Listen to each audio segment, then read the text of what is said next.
kind of flying by my seat of my pants or whatever. So if you look at the expression I have, m1 squared is a common factor everywhere.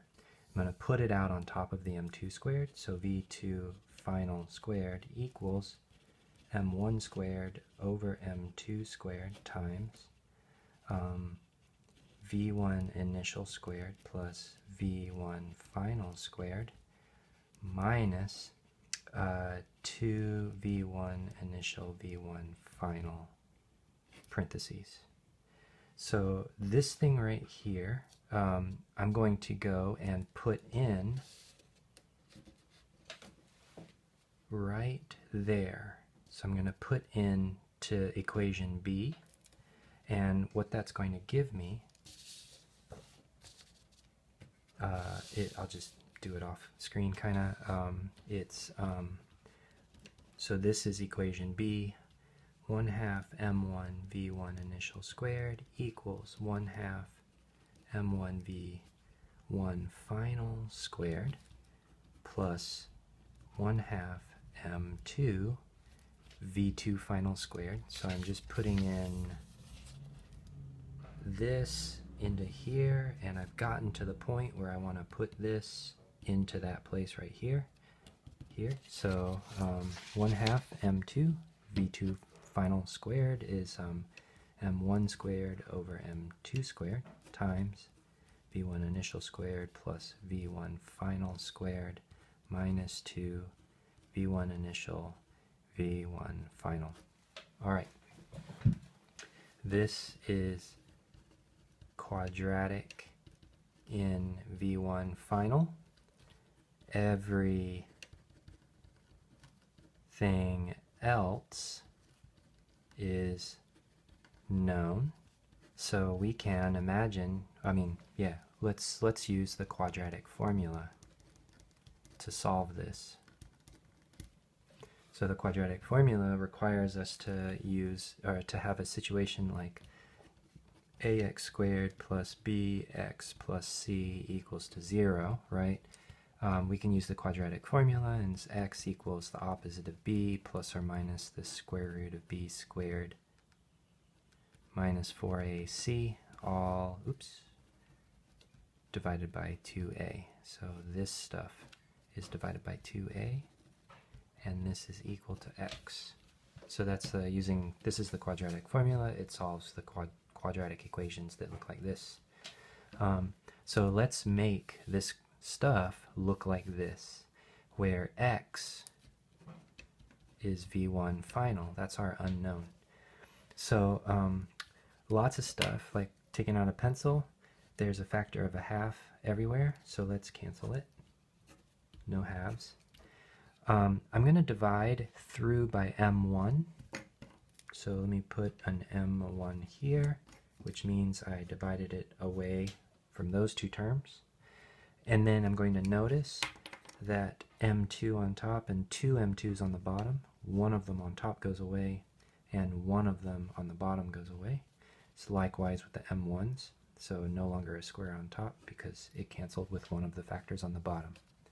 And now I've got, if you clean this up, I'm going to subtract so that this can look like a 0 on one of the sides, right? Like the quadratic equation.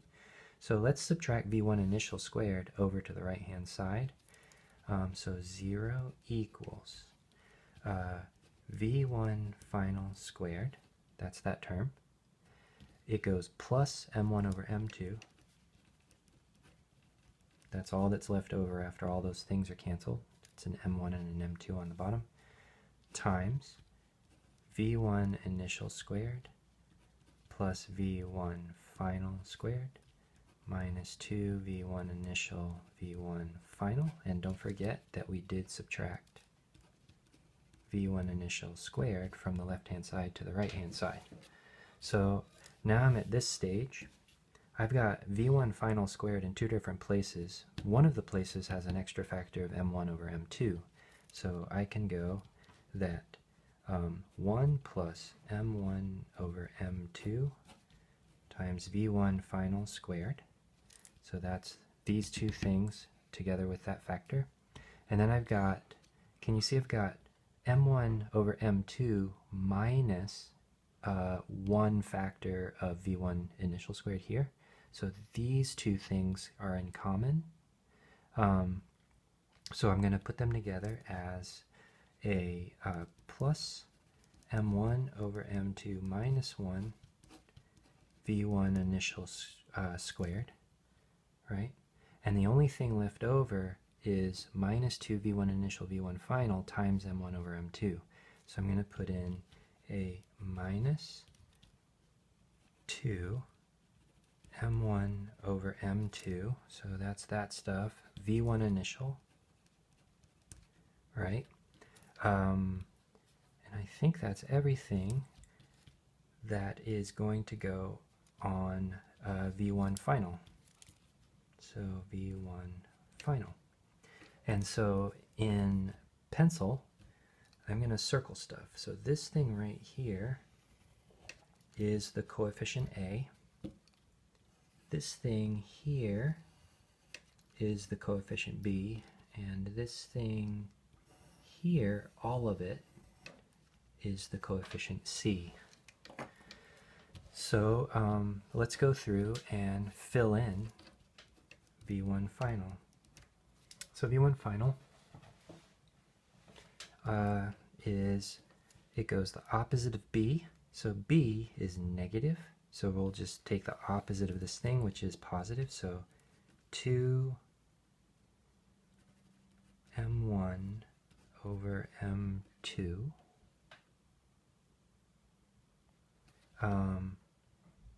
so 2 m1 over m2 v1 initials. So that is the opposite of b.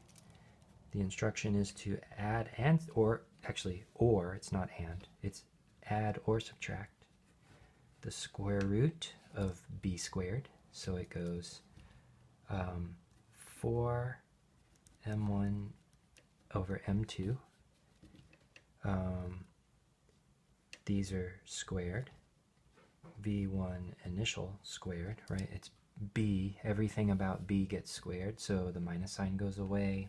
The 2 goes to a 4. That ratio of masses gets squared. The speed squared is what takes the place of the velocity. Okay, and then I subtract, so minus 4 times a times c. So a is this stuff, 1 plus m1 over m2, times c is all of that stuff. So m1 over m2 minus 1, which looks really similar, but it's not the same. There's a minus sign. But I'm not finished with c, right? So c is this times v1 initial squared. Like this. And the whole thing is divided by twice a. And a is 1 plus m1 over m2. Cool. All right, so this looks crazy. And the truth is it doesn't look anywhere similar to that thing. This thing and this thing, though, actually are... Sorry, let me scoot this up. So this is the answer we're shooting for. We are doing actually what's a simple case. So actually this isn't going to produce this.